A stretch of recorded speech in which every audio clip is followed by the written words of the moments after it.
in law general, we have Constitution of India. Some basic principles of Constitution is what IBB expects us to know, expects us to be aware of.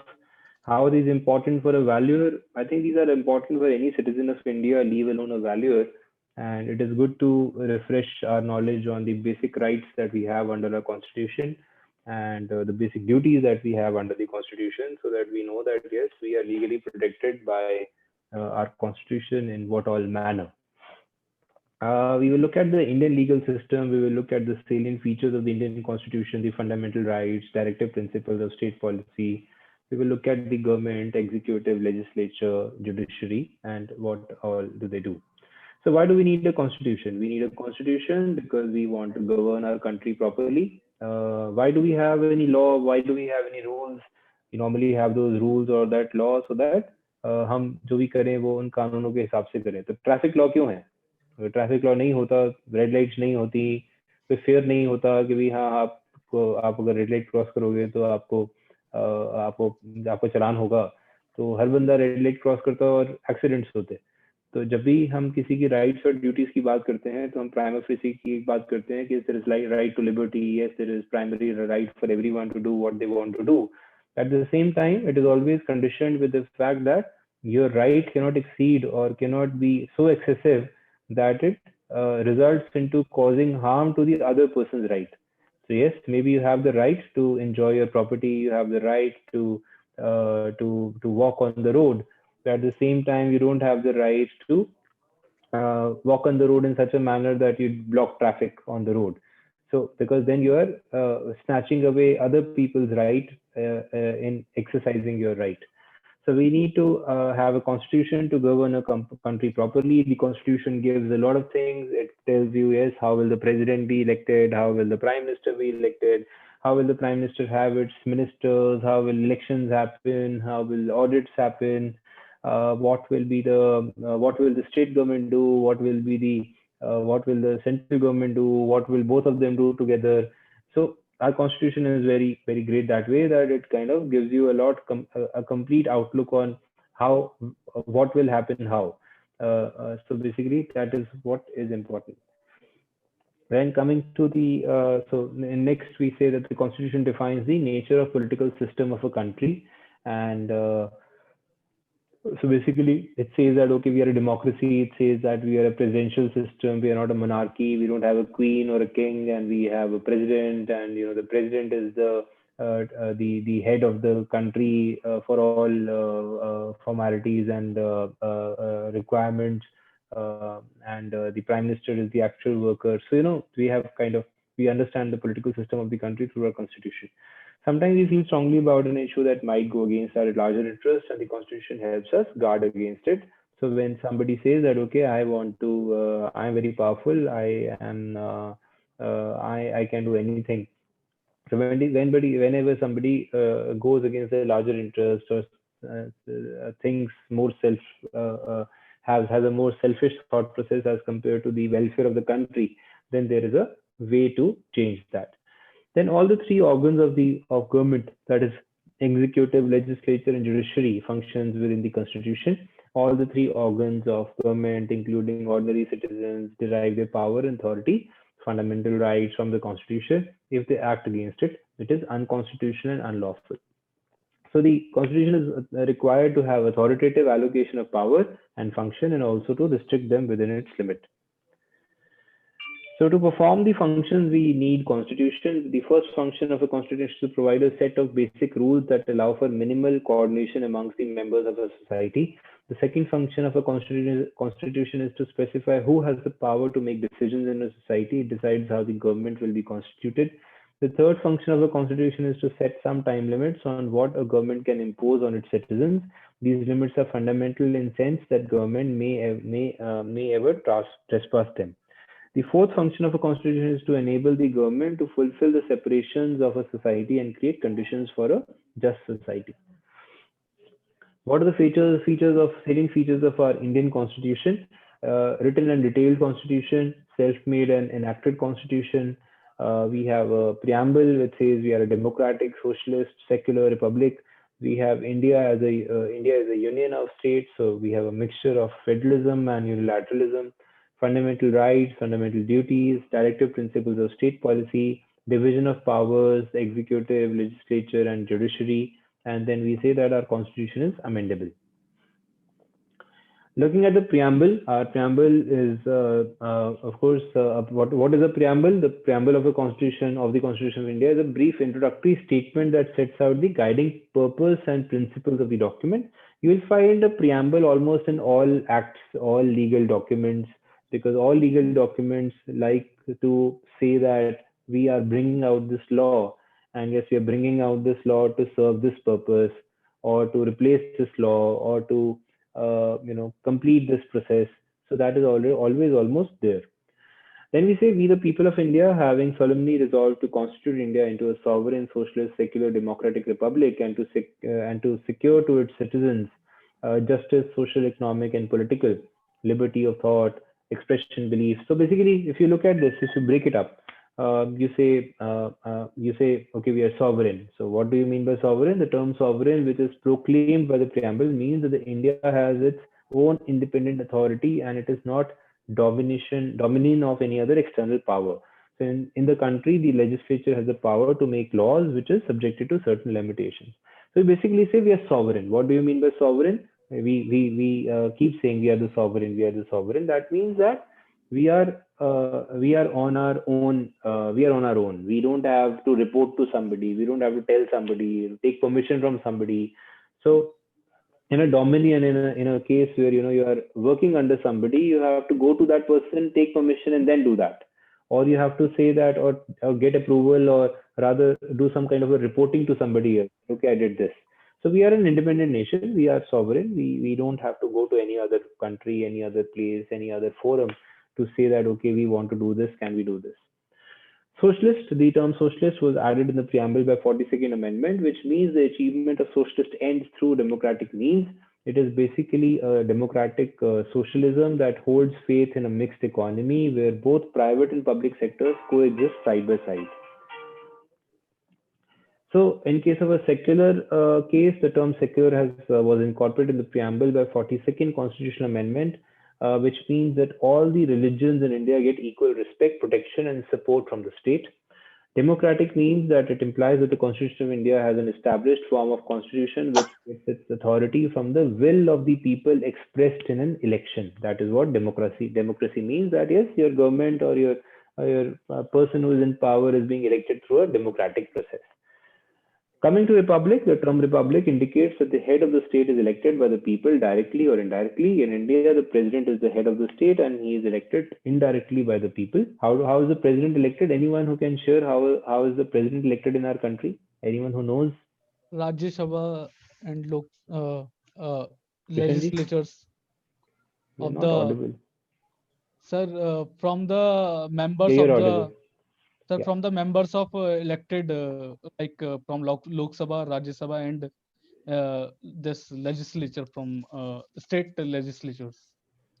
Right. So there is a mixture. There is a voting done by the parliament, and there is a consent from all the state assemblies, and basically from the Rajya Sabha and the Lok Sabha. That is how the president is elected, and it basically involves all the houses, both the houses of the parliament. So coming to next point, before I go ahead, I want to talk about these things. Like I've talked about sovereign, socialist, secular, democratic, republic, and now I want to talk about justice. So it says that and to secure. So basically, the people of India here are resolving to constitute a country called India or constitute India and into this kind of a state, sovereign socialist. So our country will have these features or these functions or these essential features, and to secure to its citizens. So what all will India give to its citizens? India will give to its citizens justice. Justice in what manner? There will be social justice, there will be economic justice, and there will be political justice. Then liberty. What are liberty? Liberty of thought, liberty of expression, liberty of belief, liberty of faith, and liberty of worship. So liberty of faith and worship can also be said. Then you say what all in terms of equality? The India wants to give to its citizens equality of status and equality of opportunity.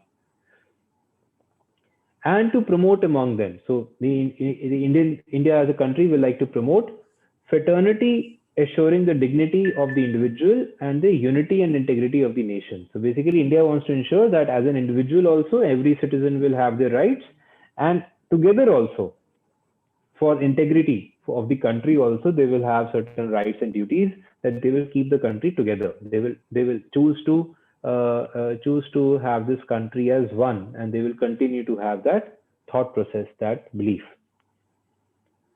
So coming to fundamental rights, we have these fundamental rights. We have right to equality, we have right to freedom, we have right against exploitation, right to freedom of religion, culture and educational rights, right to constitutional remedies. These are our 6 fundamental rights. We used to have 7. One was taken away, that was called right to property, and I will briefly talk about it. But these are the articles that I have written, 14 to 18, 19 to 20. These are the articles under which these rights are given, and we will talk about more about these fundamental rights in these slides. So when you talk about right to equality, you first talk about equality before law. So what does equality before law means? It means any person shall not be given any specific rights, and common law will be applicable to all individuals. Each state has to recognize certain exception of principle of equality before law due to political and international reasons. So this is an exception, but then mostly you will say that this is the rule, that before law all will be equal, all will be the same. No person will have a different right before law just because he is that person. There can always be certain exceptions or principles of equality due to political or international reasons, but more or less you will be the same. So can you say that law is not equal for a man or a woman? Maybe today, you can say that yes, in some cases women might have additional rights as compared to men. Children might have additional rights as compared to men. But the point is that as a whole, as a bunch together, they are having a collective. They're having the same right. So you're not differentiating between a person and another person. You are only creating creating laws which might be enabling certain societies, certain parts of the society to have special rights or more rights as compared to other people.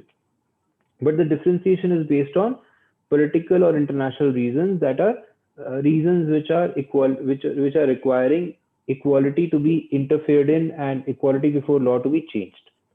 Equal protection of law. So the law will treat uniformly to all individuals in equal circumstances. So very important that the law will treat will uniformly treat all individuals in equal circumstances. So individuals who are not in equal circumstances can always be treated differently. All individuals are equal in the eyes of law, and therefore there shall not be any kinds. There should be no discrimination between one person and another if, as regards the subject matter of the legislation, their position is the same. So basically, if the condition is the same, then you can have an equal law for them. Prohibition of discrimination on ground only of religion, race, caste, sex, or place of birth. So please read carefully. Discrimination on ground only of.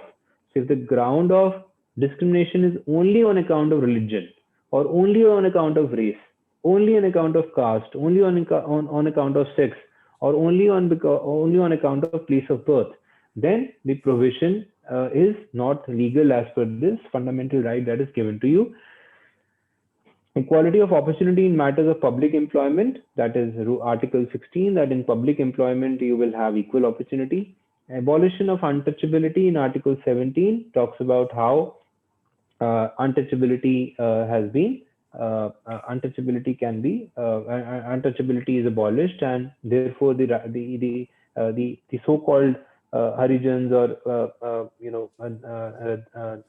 people of any lower caste cannot be having any unequal right before law. So next is just move next. Give me a second.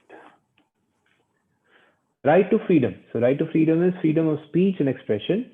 It talks about how you can express yourself, how you can say whatever you say, how can you How do you have freedom of saying what you think, what you have opinion of?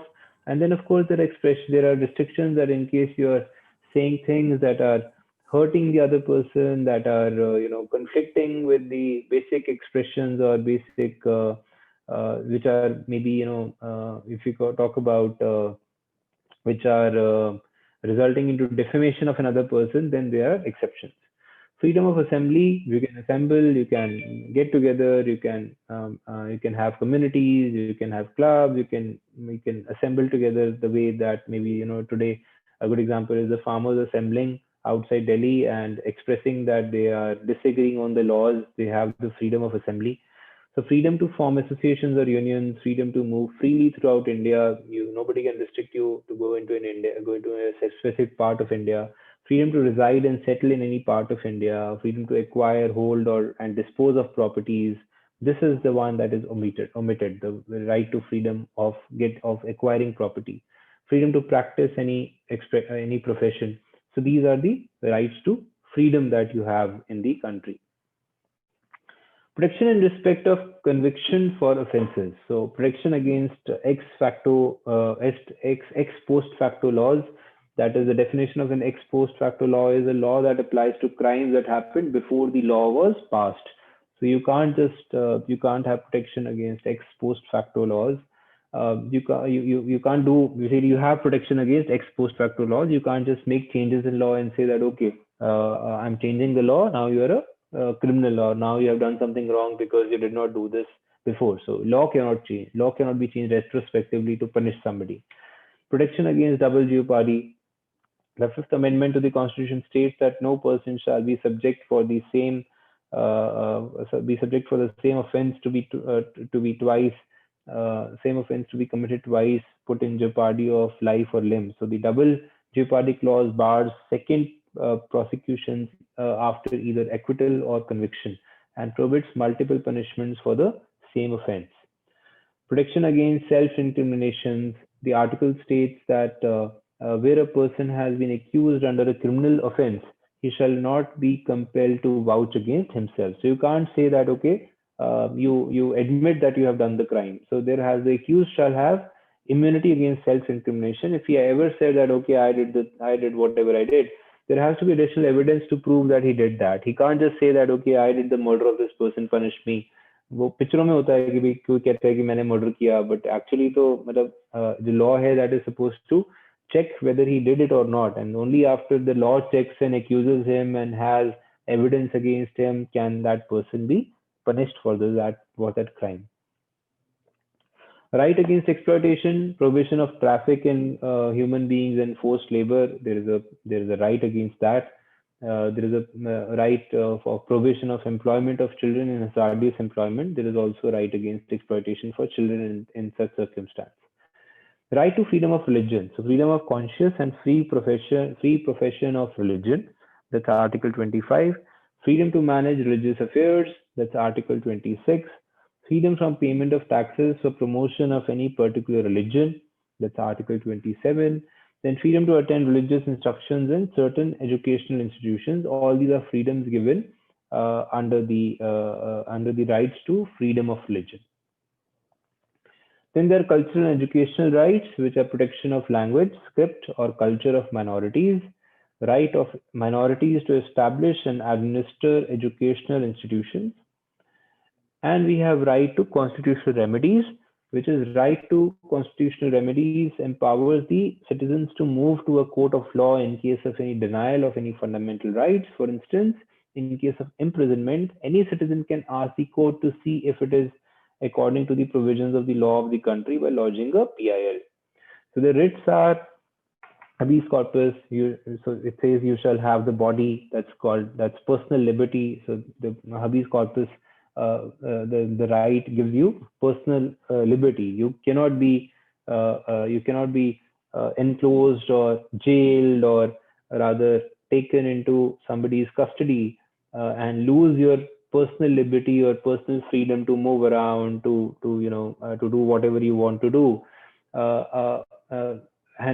And habeas corpus application or petition can be filed with the Supreme Court, with the high courts, by anyone. You don't have to be present there. somebody can do it on your behalf. Any NGO can do it on somebody's behalf. That yes, this person is missing, this person is being trapped, and this person is being jailed. So this person should be released because he is not being jailed, or he is not being taken into custody in normal through normal process. Mandamus is to command, that is to abstain from illegal act. So basically, you say that when you say mandamus, you say that you command and you abstain somebody from making an illegal act. That is also a power that is with the courts in India, with the high courts and the Supreme Courts. Prohibition is to forbid or to stop. So the high courts and Supreme Court can put a stay order on any government action to any person who is doing something wrong. Certiorari, to inform. So that is, certiorari means to inform. That is, you can ask for jurisdiction, natural justice, error of law, and based on that you can say that you can go and inform to the court, and the court can then seek information from the government and make sure that the actions of the government are being done with due jurisdiction, with natural justice in mind, and there is no error of law. Quo warranto means by what warrant. So that means that the courts can say to a public office uh, that through which right are they doing whatever they are doing against a citizen of the country. So if the citizen of the country goes and says to the court that this public office or this government office is doing something which is not dictated by the law, which is not right, which is not legal, then the constitutional remedy can be exercised by any citizen. Directive principles of state policy. So when we look at fundamental rights, we are looking at rights which are available to us. These are enforceable rights. We can go to a court and say that, okay, these rights are not being given to us. When we talk to principles of directive principles, the first feature that we need to understand is that these directive principles are principles to the state, or rather suggestions to the state, recommendations to the state that the state should abide by. And these are not compulsorily given. These are basically not enforceable. These can only be enforced by legislature, which is produced by the or introduced by the center, or by the center or the state. It is not something which will involve you cannot exercise it as a right. So what are directive principles? Directive principles can be socialist principles, Gandhian principles, liberal principles. If you look at directive principles of state policy, if you look at socialist principles, you see equal distribution of wealth and material resources among all classes of people so as to prevent its concentration in a few hands. This is Article 38 and 39, and these are socialist principles. Provision of adequate means of livelihood to all citizens. Then equal pay for equal similar work for both men and women. Right to work, education, and public assistance. These are the socialist principles of directive principles of state policy. Some other socialist principles are humane conditions of work and maternity relief, living wage and decent standard of life, secure the participation of workers in the management of industries, nutrition, and public health. Now, these are socialist principles. What are Gandhian principles? Gandhian principles include the state shall promote educational and economic interests of the weaker sections and SCs and STs. The state shall prevent consumption of liquor and other intoxicating drinks and improve the public health.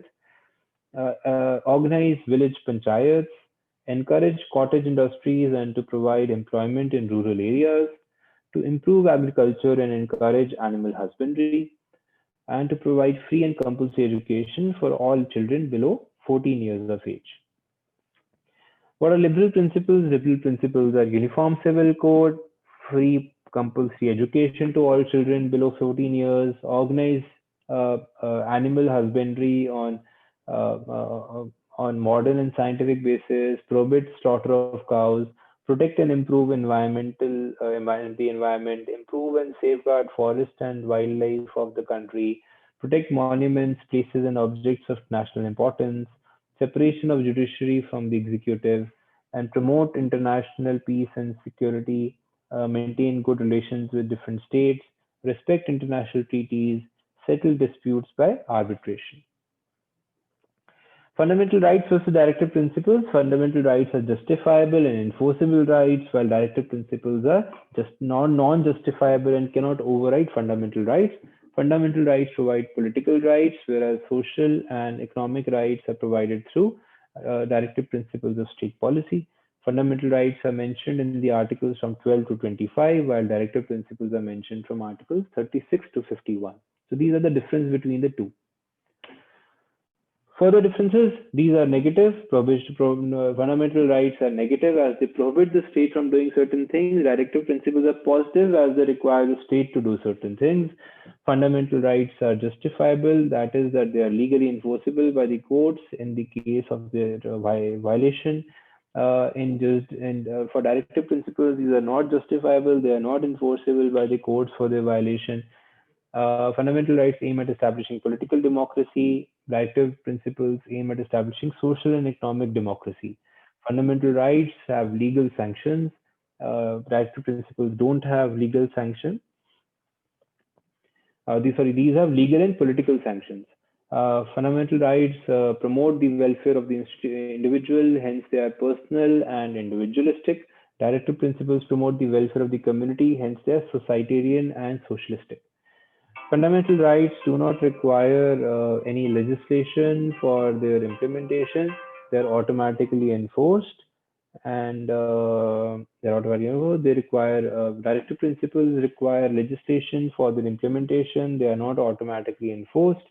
The courts, in case of fundamental rights, are bound to declare a law violative of any kind of fundamental rights as unconstitutional and invalid.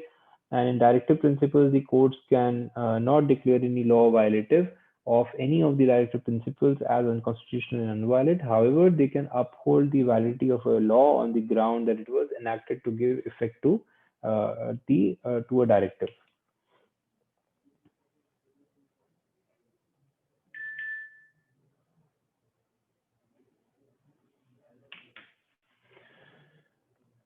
Then we have executive versus legislative versus judicial.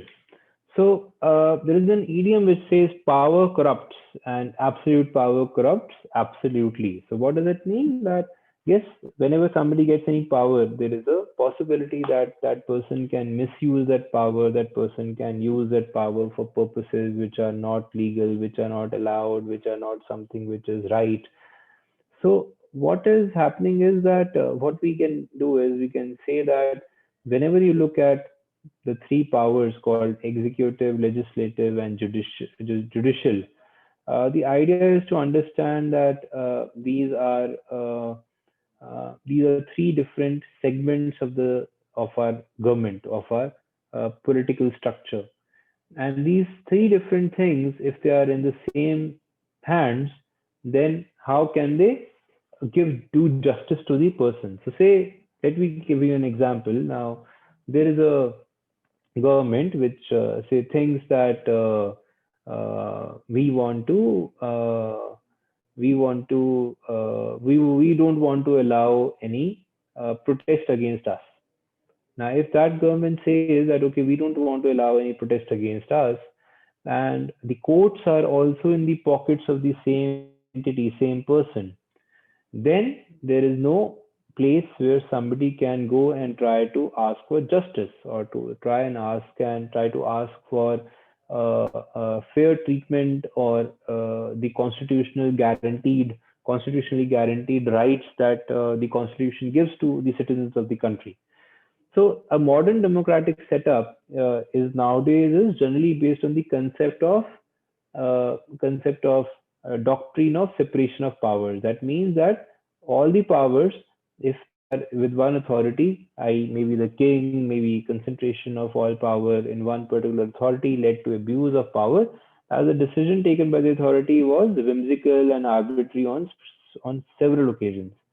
So a French lawyer and political thinker proposed the doctrine of separation of powers in his book, also known as the Spirit of Laws. This theory suggests formation of three separate authorities for separate functions: legislature to legislate, executive to implement, judiciary to adjudicate, and therefore every ideal democratic state has three basic organs, that is the legislature, the executive, and the judiciary, and these are understood, or these are kept separate, or these are not mingled with each other. The legislature is the law and policy making body. Generally, new laws or policies are introduced in the parliament, state legislature in the form of bills. These bills are passed by the legislature. The bills passed by the legislatures are sent to the president for assent. Once the passed bills get the assent of the president, it becomes a law or the policy comes into effect. So parliament or the state legislature are the forms of legislature. The executive. So the executive is responsible for the effective implementation of the laws, policies passed by the legislature. The president, vice president, along with the council of ministers and the attorney general, form the executive branch of the branch at the center, whereas the uh, governor is the executive at the state level, along with the council of ministers. The bureaucrats and civil servants are also part of the executive, as they are responsible for effective implementation of law and policies at local levels. The judiciary. The judiciary is the most important feature of democracy. It is responsible for safeguarding the interest and fundamental rights of the people. Judiciary consists of Honorable Supreme Court, Honorable High Court, and the lower courts. Judiciary keeps a tab on the activities of the government and plays an important role in the event of violation of fundamental rights of the people of the country. Judiciary also has authority to examine the validity of the laws enacted by the parliament on constitutional parameters. So with this, I am done with the constitutional laws. Any questions on this before we can go to the next part of our presentation? That is the constitution. That is the Contract Act. Any questions on the constitutional discussions that we did? Anything that you want me to repeat? Anything that was not understood by you?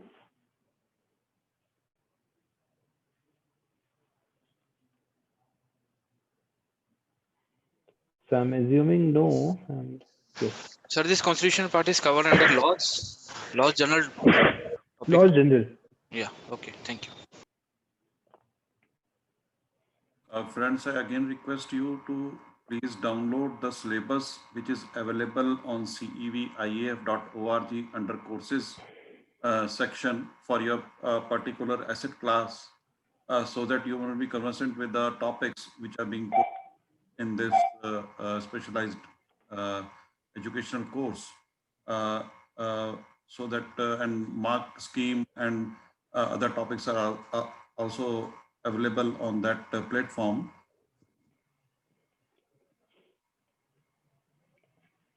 So coming to Indian Contract Act,